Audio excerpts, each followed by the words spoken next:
Тук имаме абсолютно същата ситуация. Ела тук да покажем. Значи, виж, тук първо куршума се разля. На няколко неща стана. Което означава, че има доста страхове. Тия всичките шипове, които се виждат по абсолютно същия начин. Това са все показатели за страхове. Имаш ли едно усещане като тежест в гърдите, като буца в стомаха? Да, имаш. Да. Ето, това е следствие на това всичкото нещо, което е. Боляло ли те скоро време ухо тебе? Ухо. Имам проблеми.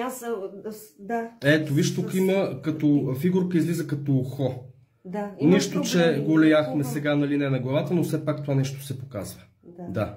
Даже лекувам, пия лекарства. Пиеш лекарства за ухо. А стресирала ли си се, че примерно няма да се излекуваш, че трудно ще мине?